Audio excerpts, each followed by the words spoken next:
Bonjour, nous sommes le jeudi 22 mai 2025 et nous continuons avec le Computex de Taipei à Taïwan qui se déroule du 20 au 23 mai, ici avec la marque Gigabyte. Nous allons voir les différentes nouveautés que la marque propose.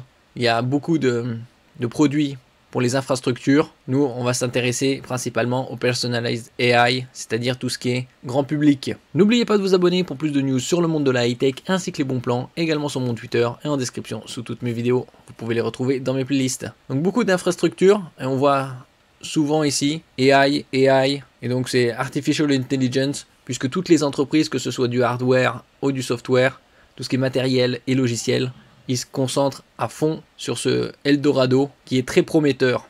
On a par exemple les desktops avec différents systèmes. Ici on commence avec Aorus Master 18 AM8H, 18 pour 18 pouces.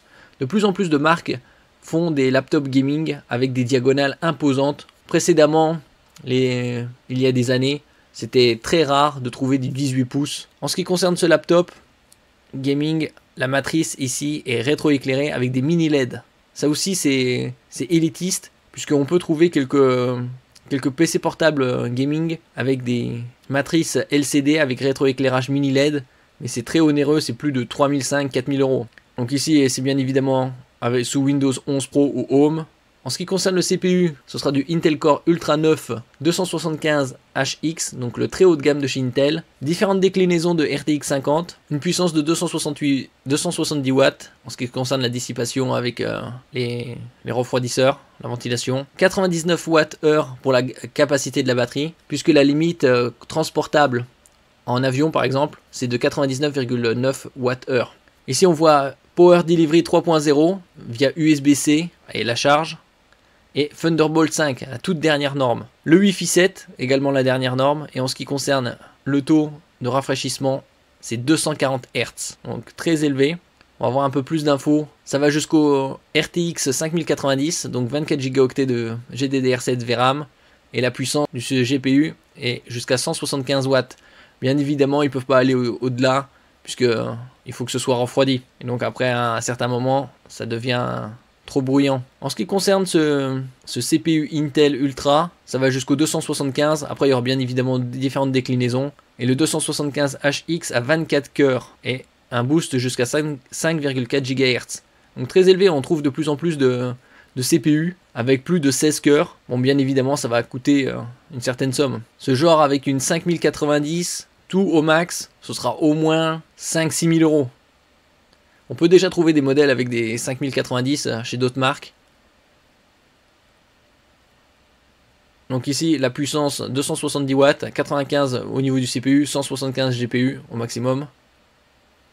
4 slow SODIMM pour arriver jusqu'à 128 Go. Donc avec tout au max, ce sera, oui, 6 000-7 000 euros. Il y a déjà des modèles, je vous en avais parlé il y a quelques semaines, quelques mois, concernant des laptops gaming avec des RTX 5090 et c'était marqué 7500 euros, je crois que c'était un MSI. Niveau connectique, pour le stockage, vous avez un port PCI Express Gen 5. Le Gen 5 a des débits théoriques jusqu'à 16 Go par seconde. C'est le double du PCI Express Gen 4 qui lui a des débits théoriques jusqu'à 8 Go par seconde. Et donc on peut mettre en RAID 0 et jusqu'à 6 Teraoctets de stockage. Donc ce genre de PC ultra élitiste, ce sera au moins, avec tout au max, oui, probablement 7000 euros au moins. Un système de refroidissement. Ici, il parle de 4 systèmes de ventilation avec différents points. Le nombre de lames. 158 asymétriques pour réduction de bruit, efficacité de dissipation thermique. Une chambre de vapeur. Après, c'est toute dernière technologie à disposition.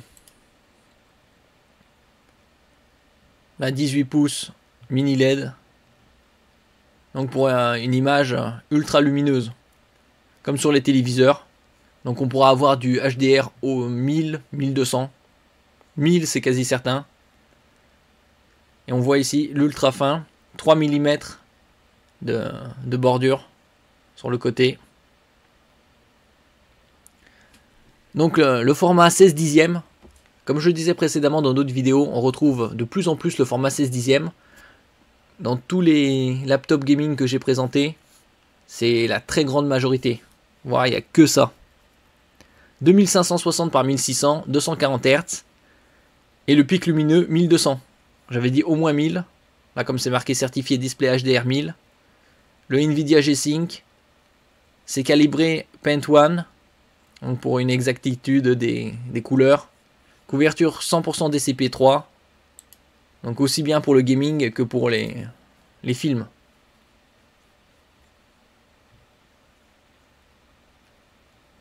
Ça rend différents logos. Le son. Il parle d'un système 6 haut-parleurs. Avec la prise en charge du Dolby Vision, Dolby Atmos. Pour l'image et le son.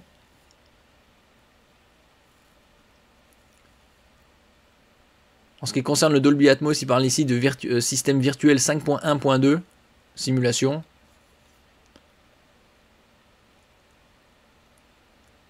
Recharge de la batterie, 50% en une demi-heure, grâce au port USB-C, Thunderbolt 5, avec le Power Delivery 3.0.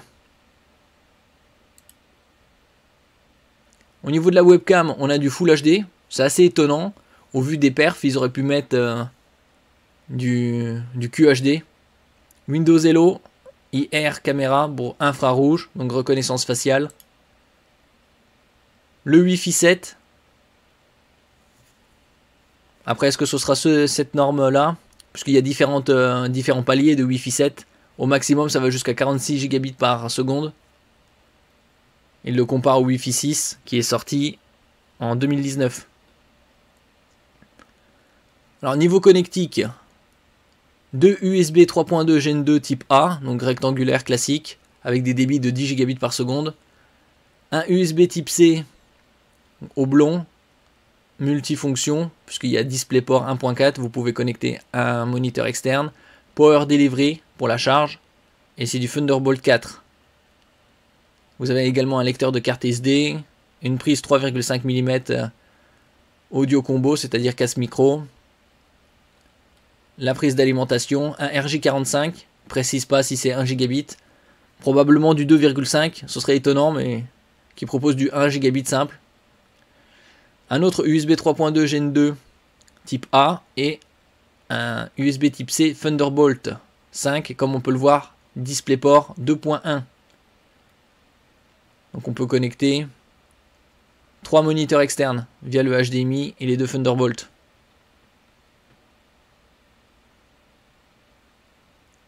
Il y a différentes technologies propres à Gigabyte pour la gestion. Ici, si on regarde un peu plus les specs, il y a différentes déclinaisons. 5090, 5080.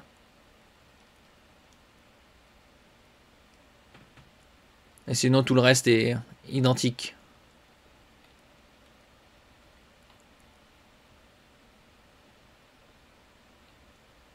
On passe ici au Aorus Master 16 AM6H, 16 pour 16 pouces. Et on est sur de la matrice OLED. Également avec du Intel Core Ultra 200HX. Donc des similarités par rapport au précédent. Là, il nous parle que sur les 4 côtés, il y a peu de bordures. Très similaire au précédent. Sauf que la matrice ici c'est OLED et ça va jusqu'au 5090 également. Et c'est en 16 pouces. Ça aussi, tout ça, ça va être dans les configurations maximales, ça va être très très onéreux. Puisque tout ça c'est le top du top. Là, on voit que le CPU est moins performant. C'est du 55 watts. Tandis que le GPU graphique, ça reste à 175. Alors ici, on parle de 2 slots SODIMM. Donc 64 gigaoctets de RAM au maximum. Bon, c'est une bonne quantité. Ils auraient pu aller jusqu'à 96 avec 2 x 48. Après, il faudra tester sur les... Certains le feront peut-être en mettant 2 barrettes de 48 si ça passe. Au niveau stockage, on va jusqu'à 4 Teraoctets. Un emplacement PCI Express Gen 5 et un autre Gen 4. Donc ça aussi, c'est un laptop gaming très très haut de gamme. Le système de refroidissement, assez similaire au précédent.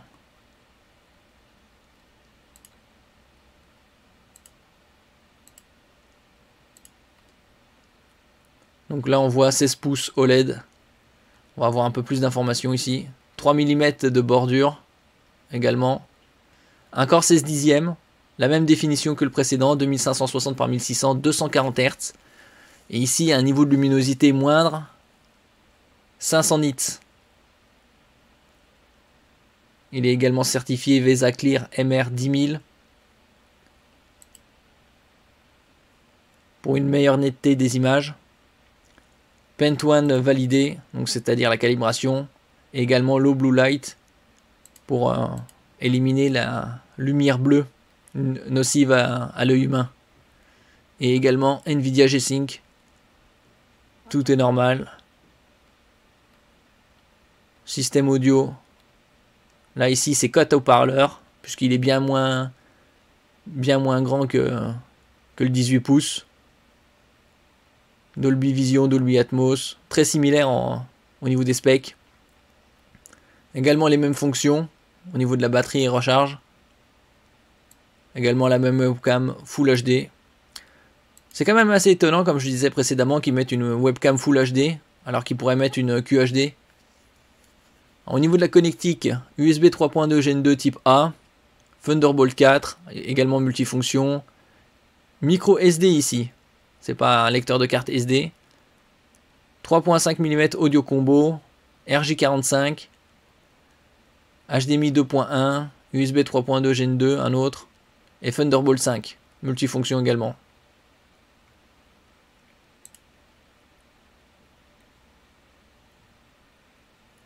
Il y a 2 déclinaisons, avec une 5090 et une 5080 également. Donc 2 barrettes de RAM jusqu'à 64 en DDR5 5600. Est-ce qu'on va avoir l'information sur le gen LAN 1 gigabit? Assez étonnant qu'ils mettent du 1 gigabit seulement. Personnellement, j'aurais mis du 2,5. Est-ce que le précédent était aussi LAN 2,5 ici? Donc là, c'est...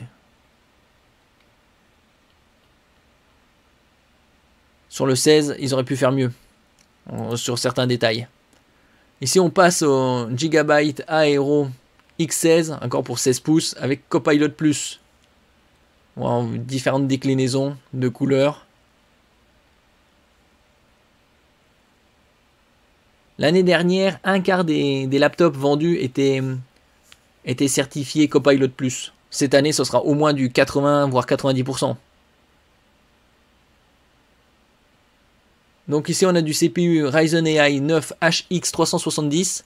La particularité du 370, c'est qu'il a un iGPU Radeon 890M. En comparaison par exemple aux consoles portables type Asus ROG Ally X et Lenovo Legion Go, qui ont un CPU Zen 1 Extreme, le iGPU est un 780M. Il parle du ratio. Grâce au bord très fin, 92%, la dalle par rapport à la surface. Une batterie de 76 Wh. Également la charge ultra rapide Power Delivery 3.0. Le Wi-Fi 6E. C'est assez étonnant. Mais après, ça doit être par rapport également au CPU. Les Intel sont plus poussés au niveau des dernières normes. Alors ça va jusqu'au 5070 en ce qui concerne le GPU. 8 Go de GDDR7. C'est très étonnant. Après, c'est par rapport aux cartes aussi. Proposer des RTX 5000, quel que soit le GPU, que ce soit du 5060 ou du 5090. Bon, après le 5090, il est à 32 ou 24. Que ce soit sur desktop ou laptop. Le 5070 ou 5060, proposer du 8, c'est une hérésie. Et le TGP va jusqu'à 85 watts. Non, il faut minimum du 16. 16 Go de VRAM, c'est vraiment le minimum. Alors en ce qui concerne le CPU, on voit deux CPU. Un Ryzen AI 7 350. On va voir ici les specs. 8 corps, 16 threads, un boost jusqu'à 5 Gb par seconde. Au niveau du NPU, 50 TOPS pour 50 000 milliards d'opérations par seconde. Tandis que le 70, c'est 12 corps, 24 threads et 5,1 GHz par seconde. Niveau connectique, alors, on a Dual Channel DDR5. Bien évidemment, la DDR5 remplace la DDR4 depuis quelques temps, jusqu'à 64 Go. Et on a deux emplacements ici pour les SSD en PCI Express Gen 4 x4 et un autre PCI Express Gen 4 x2. Donc un peu moins performant. Puisque le Gen 4 x4 permet d'atteindre 8 Go par seconde en théorie. Donc le x2 ce sera moindre. Donc il parle ici de Copilot Plus avec les fonctionnalités Copilot Plus AI.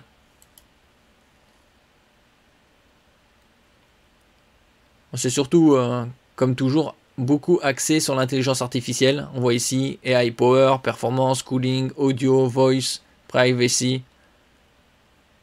Tout est boosté à l'intelligence artificielle.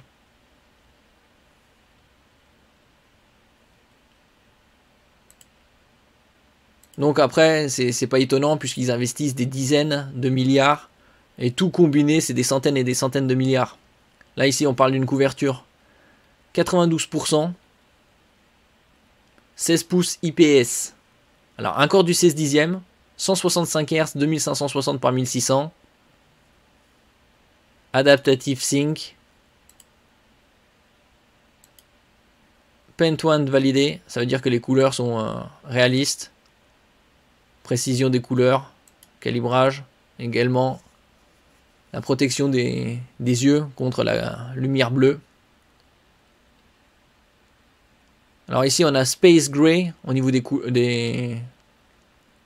laptop, la couleur, ou Lunar White.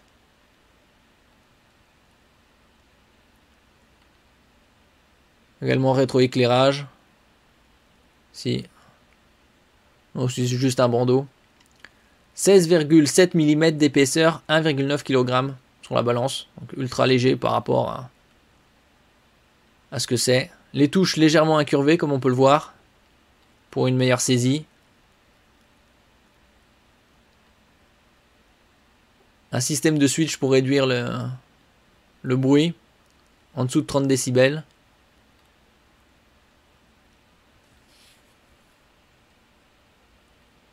On parle ici du système audio, également du Dolby Atmos virtuel 5.1.2.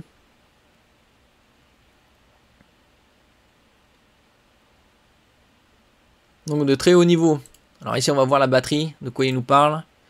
Jusqu'à 14 heures d'autonomie. Alors bien évidemment 14 heures c'est dans certaines conditions. Comme toujours. Il y a toujours le Power Delivery 3.0. Donc 50% de la batterie en une demi-heure. Toujours caméra Full HD. Bon après c'est pas étonnant puisque sur le modèle le plus élevé c'est également du Full HD avec infrarouge, Windows Hello, reconnaissance faciale. Le Wi-Fi 6E qui est sorti fin 2021. Reste très performant. Si au niveau de la connectique, on a de l'USB 4 type C multifonction avec DisplayPort 1.4, Power Delivery 3.0, USB 3.2 Gen 2 type A rectangulaire avec un débit de 10 Gb par seconde, HDMI 2.1, RJ45 probablement du 1 Gb, quasi certain, Power 3.5 mm audio combo, une prise USB 2.0 type A. C'est étonnant puisque le 2.0 c'est sorti en l'an 2000. Ils auraient pu sortir un USB 3.2 Gen 1. Ça c'est du 5 Gb. Si on va voir un peu les specs, il y aura certainement différentes déclinaisons. 2 déclinaisons avec un Ryzen AI 7 350 et un Ryzen 9 HX 370. On peut voir la différence. 16 mégaoctets pour le 350 au niveau du cache, 24 pour l'autre. Donc 2 déclinaisons 5060. Ah, même plus. Il y a 3 déclinaisons en tout.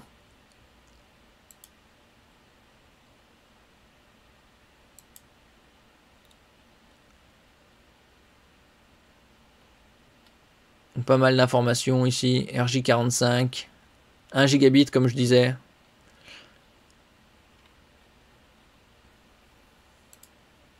Ici on passe au Gigabyte Gaming A16, encore pour 16 pouces, GA6H.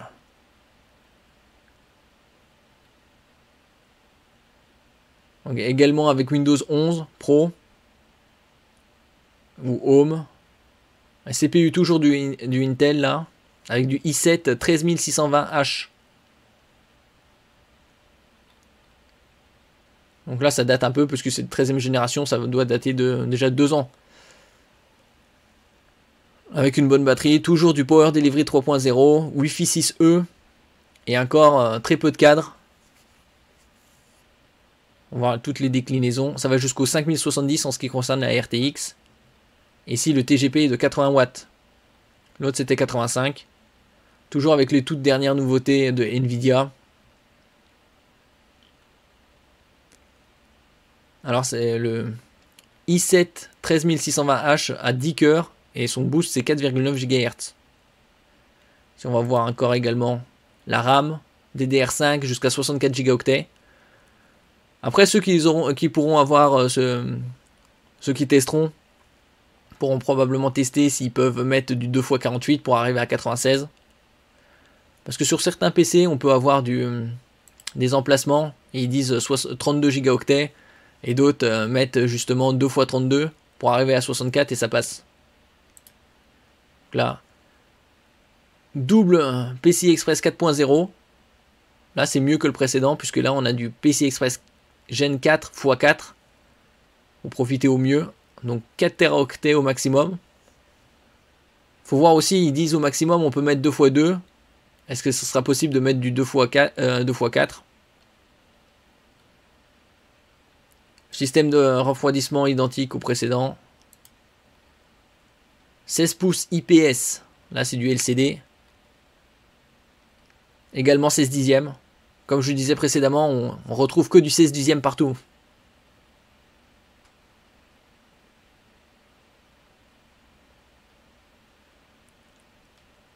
Le système clavier, l'audio, toujours avec traitement intelligence artificielle.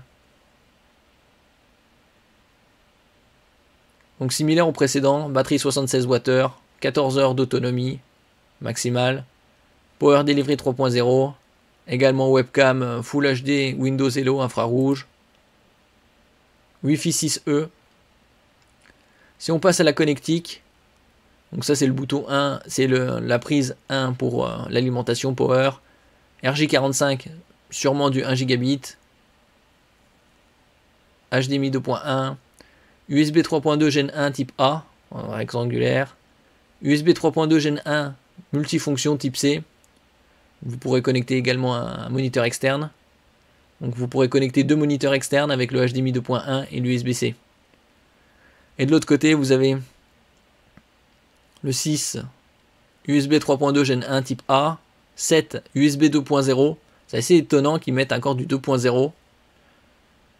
Ça a 25 ans. Et 3.5 mm audio combo.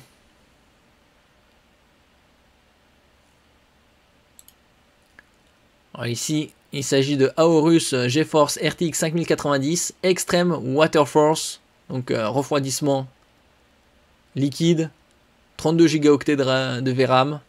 Donc ce genre de GPU, carte graphique, ça va certainement être dans les 3500-4000 euros. 4 ans de garantie avec enregistrement en ligne. Là, c'est le top de top de ce qui se fait sur le marché.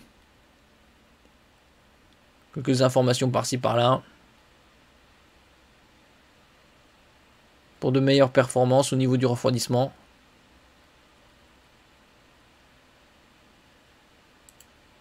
Rétroéclairage. Ici, un liseré en or pour le visuel. RGB rétroéclairage.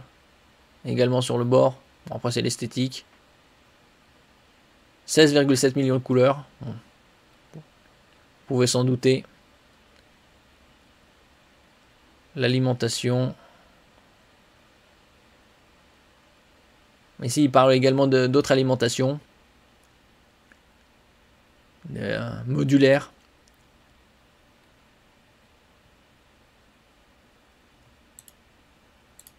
Après, on va voir ici, spécifications.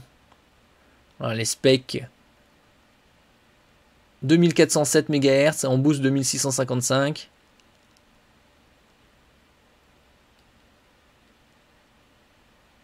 PSU, c'est pour Power Supply Unit, c'est-à-dire l'alimentation 1000 watts recommandée minimum. Bon, bien évidemment, il vaut mieux prendre du 1200, 1400, 1600. Ici, c'est un autre Aorus GeForce RTX 5090 Master Ice.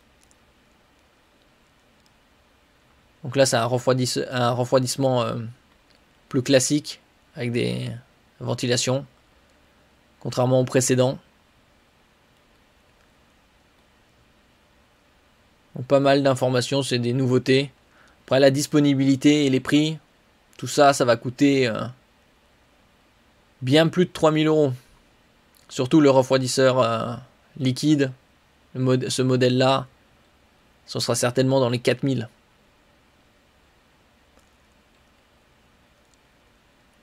Ici, il montre également les Aorus, comme sur le précédent, alimentation modulaire. On passe à AMD en ce qui concerne les GPU, la RX 9070 XT Elite 16 Go. Ils auraient pu faire un effort, surtout que c'est de la GDDR6. Ils auraient pu mettre de la GDDR6X et mettre du 24. Également 4 ans de garantie. On voit ici la fréquence. 2400, ça passe à 2570. Et en boost de 2970 à 3100. Également avec des jeux de lumière RGB. On va voir différents.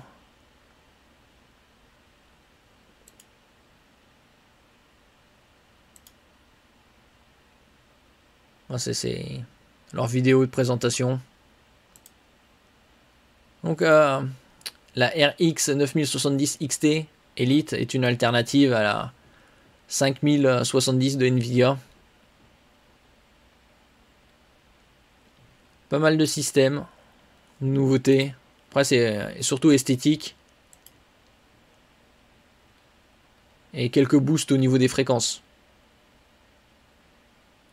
Comme on l'a vu précédemment.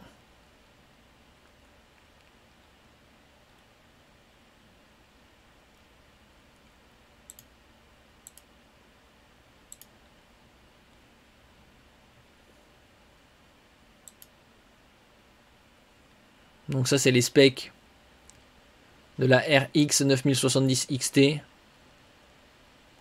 Avec les boosts de fréquence.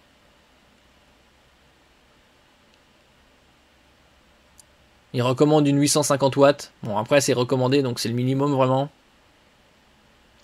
Connectique DisplayPort 2.1A et HDMI 2.1B de chaque. Ici, c'était la 5090 de Nvidia. Et on voit la fréquence qui est différente. Parce que référence card, on voit donc du 248 MHz de plus. C'était sur la carte précédente, c'était à la 5090. Et ici sur la RX 9070, également les différences de fréquence. Donc là, en boost, c'est 130 MHz de différence. Et en jeu, c'est 170. On passe ici aux cartes mères.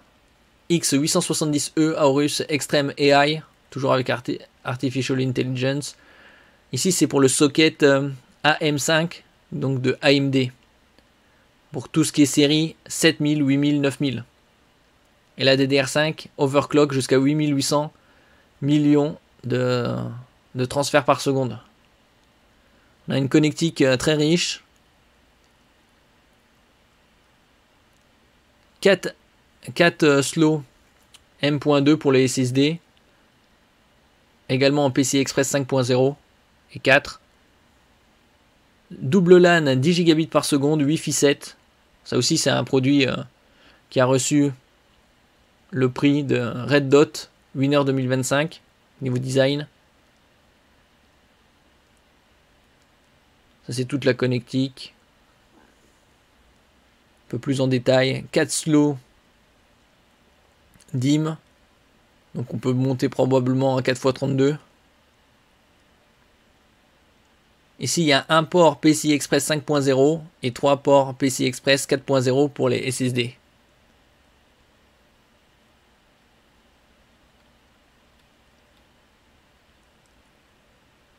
Encore du top en ce qui concerne le matériel.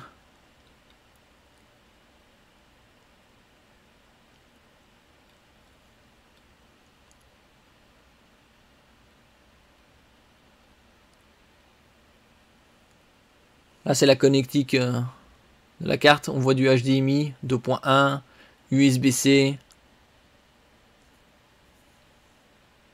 Wi-Fi 7, double LAN, 10 gigabits.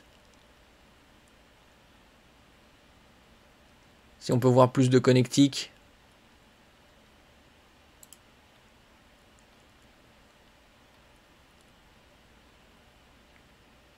Alors en ce qui concerne la DDR5, ça va jusqu'à 8800 en overclocké DDR5.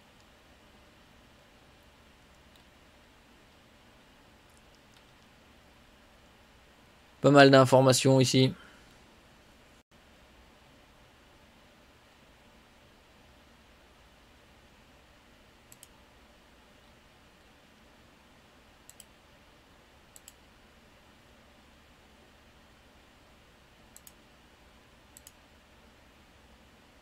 Ça va à différents endroits.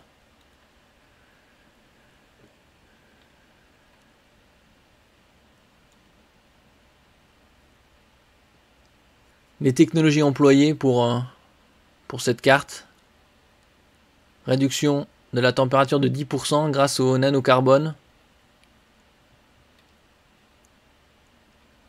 Des produits très haut de gamme.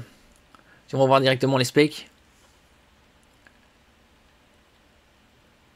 DDR5. Ah, c'est même plus que 4x32, c'est 4x64. Jusqu'à 256 Go de RAM. Donc ça fait un quart de téraoctets de RAM. Là, pour avoir une config au top du top, ça va être dans les 10 000 €. Avec la RTX 5090 et water cooling.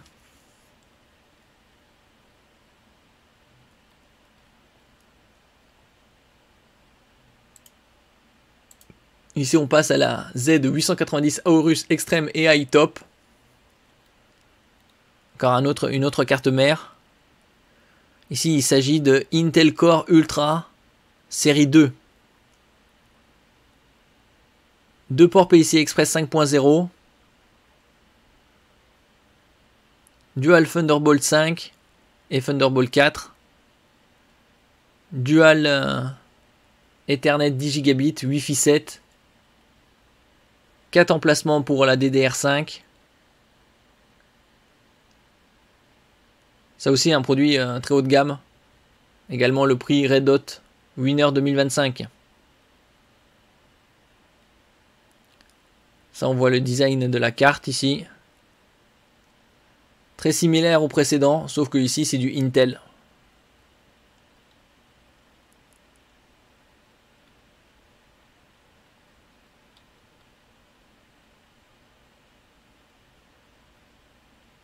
Pas mal de connectiques, très riche et poussé au niveau. La Dual Thunderbolt 5, double LAN 10 Gigabit, Wi-Fi 7. Et on voit la différence entre le Thunderbolt 5 et 4. C'est 2 fois plus performant.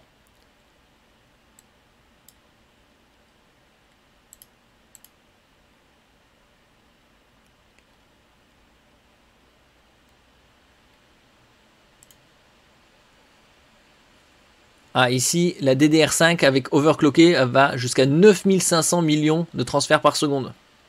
Elle est un peu plus performante que sur la carte mère précédente. Ici également le système de réduction de température, refroidissement.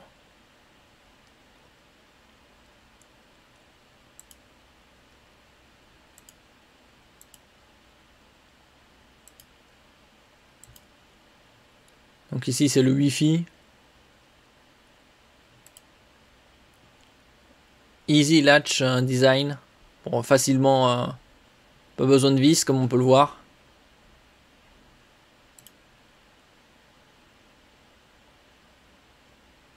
Peu importe les systèmes, la taille des SSD.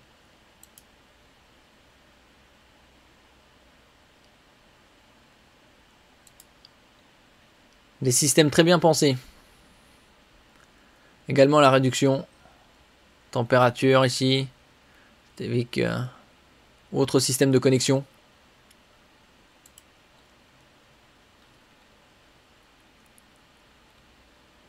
Voir les specs.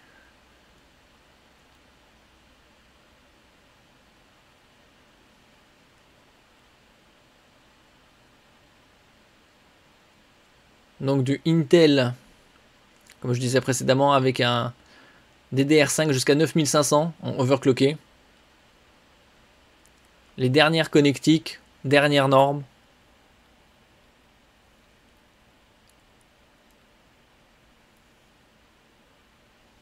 Beaucoup similaires au précédent. Si on va voir la RAM, où est-ce qu'on est? La RAM. Stockage.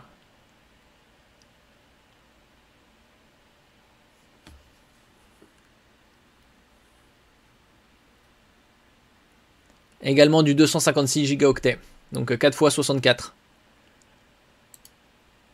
Encore une autre carte mère, ici la X870E Aorus Master avec support AMD socket AM5 pour série 7000, 8000, 9000. Après c'est très similaire, on a encore toute la connectique, design très similaire d'un point à l'autre. On voit également les dissipateurs de chaleur, la connectique, tout détaillé, DI friendly, ça veut dire do it yourself.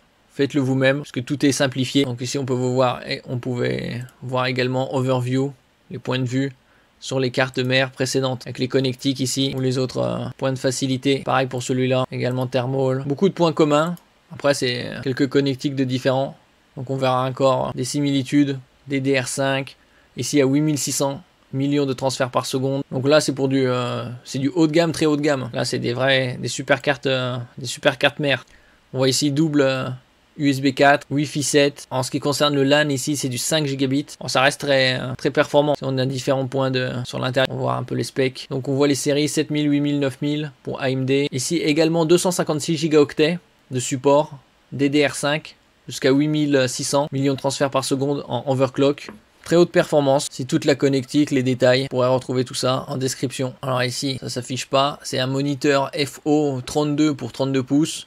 U2P, et là c'est un Aorus FO27Q3. On en avait parlé récemment concernant les moniteurs QD OLED. C'est curieux celui-là. On va voir si c'est possible de le récupérer. Non, il n'y a absolument rien sur cette, moins que ce soit un peu en dessous. Ah, c'est décalé. Donc on va voir déjà le FO32 U2P. Donc c'est du QD OLED, comme la très grande majorité des moniteurs gaming OLED, avec la matrice Quantum Dot, un film nanométrique qui est appliqué à la matrice pour justement étendre la zone colorimétrique reproduite.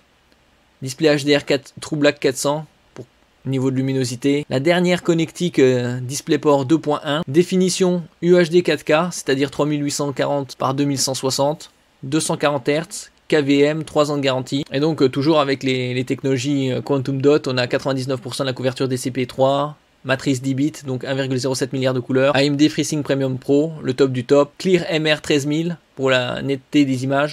Et on voit la différence entre le DisplayPort 2.1 UHBR20 et le 10, deux fois plus performant. Et la connectique en chaîne, donc input, DisplayPort, input, output, donc c'est une chaîne là, littéralement. Là on a les différents points propres à Gigabyte, Night Vision, Game Assist, Timer, Crosshair, PIP, PBP, c'est Picture in Picture, image dans l'image, ou Picture by Picture, image côte à côte, Black Equalizer 2.0 et Dashboard. La fonction KVM, Keyboard Video Mouse, c'est pour utiliser le même moniteur et 7 claviers souris en connectant 2 PC différents. Donc avec le bouton, vous pouvez passer d'un PC à l'autre en utilisant le même moniteur, clavier souris. Garantie 3 ans. Donc là, on est sur du 32 pouces, 240 Hz, QD OLED. Ici, on voit les différentes inclinaisons. Plus ou moins 20, 90 degrés rotation, 130 mm en hauteur et avant-arrière, moins 5, 20 degrés. Ici, une très bonne connectique.